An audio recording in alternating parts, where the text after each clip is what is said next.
Hey guys, it's Ramel and I'm going to do a unboxing video of the Razer Deathadder 2013. Just kidding guys, today I'll actually be doing a unboxing and review of the Razer Deathadder Elite. That first part was actually filmed back in 2013 when I was first introduced to the Deathadder series. I also know that the V2 is out now, but I don't have one of those yet, and I hope to pick one up in the near future to do a review as well.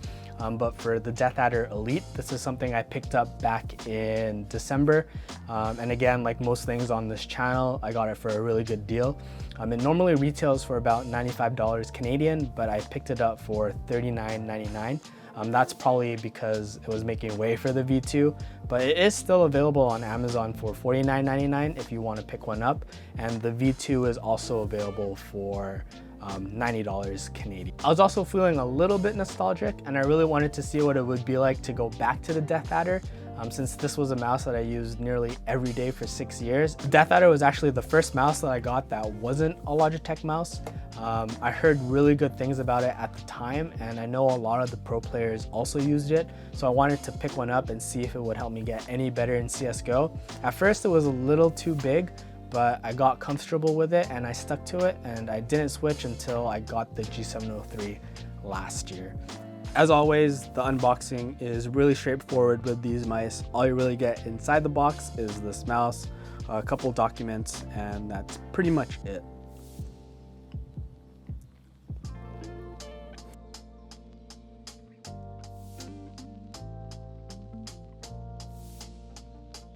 The Razer Deathadder Elite has an ergonomic shape to naturally fit your right hand. This is the same shape that has been used in the Deathadder series since 2007, and it hasn't really changed too much.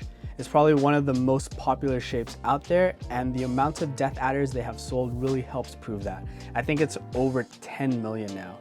It's also a bit on the larger side, and my hands measure in at about 18 centimeters by 9.5 centimeters, and with a palm grip, it is relatively comfortable. I think if you use a variety of other grips like the claw or fingertip grips, then you probably need medium or size hands to really be comfortable with this mouse. One flash piece. On the side of the mouse, you have some rubber. It feels really great and keeps my hand from slipping. The length of the mouse is 13 centimeters by 7 centimeters by 5 centimeters in height. Again, this is all measured with a measuring tape. I don't have a caliper just yet. That's probably something that I'm gonna get in the near future. It weighs in at about 98 grams, which is just a touch under 100 if you don't include the cable. Speaking of the cable, the Deathadder Elite uses a braided cable, and I do use it with a mouse bungee, and I haven't had any issues with tension whatsoever. The mouse also has a little bit of RGB, the Razer logo, as well as the mouse wheel has some RGB that you can control in Synapse. I don't really have any problems with the scroll wheel since I only use it to jump in CSGO anyways. And when I'm browsing or using something else, I typically use the Logitech MX Master when I'm not gaming. So most of the time when I'm gaming, the only time I use the scroll wheel is to jump. There are 7 different buttons on this mouse. You have the right and left click. You also have the thumb buttons, as well as the middle scroll wheel button, and you have the 2 buttons right under the scroll wheel. Out of the box, they are to switch the DPI, but you can customize all of these buttons in Synapse.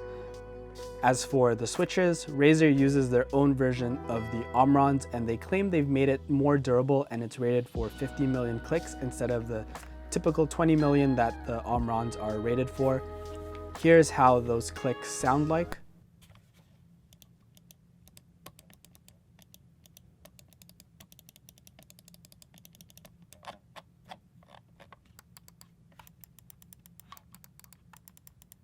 I really have no issues whatsoever with these, and they feel really great and responsive, and they sound nice as well. One of the things I do need to work on is find a better way to test these. A lot of the times it's just through gameplay and what I expect to happen. That's worked so far, and I do really want to evolve as I continue to make these videos and find better ways and better solutions to present this to you guys. For the sensor, Razer doesn't specifically say what sensor they use on this mouse, but on their marketing material, they say that it's a 5G optical sensor.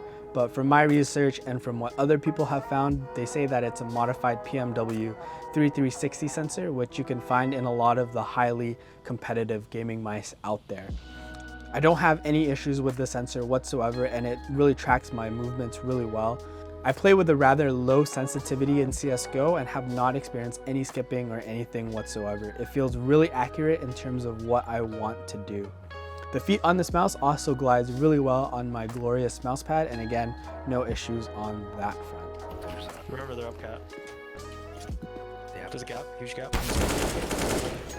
Oh, nice. That's crazy. Stack. I'm coming. Bon, I got you. You're stuck now. Yes, my friends, yes. Wrong. That's in CT.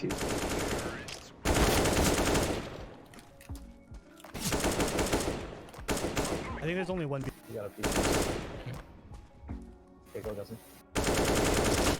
Ooh, through the smoke. You guys see that? Anyways, that's gonna be it for me this week. I hope you guys enjoyed that video, and if you did, don't forget to hit that subscribe button. I will be doing more mice reviews in the future. I do have the Model D and the MX Master that I'm working on reviewing. And again, I do stream on Twitch, trying to stream every Tuesday, Thursdays, and Saturdays. And that's twitch.tv/forbiddenx. And if you guys just want to chat, I do have a Discord server now. And I'm also happy to join up and play together if you guys want to play some CSGO, Apex, or anything else. Just hit that Discord server and message me, and we can try to find something to play together. And I hope you guys are practicing your social distancing and getting as much gaming time as possible. If you are a gamer and you do love playing games, it's a perfect time to really get better at whatever you're good at, and try to stay away from people to keep yourself safe and those around you as safe as possible. But yeah, I'm gonna be on CSGO, maybe iRacing again, and I'll catch you guys online. I am out.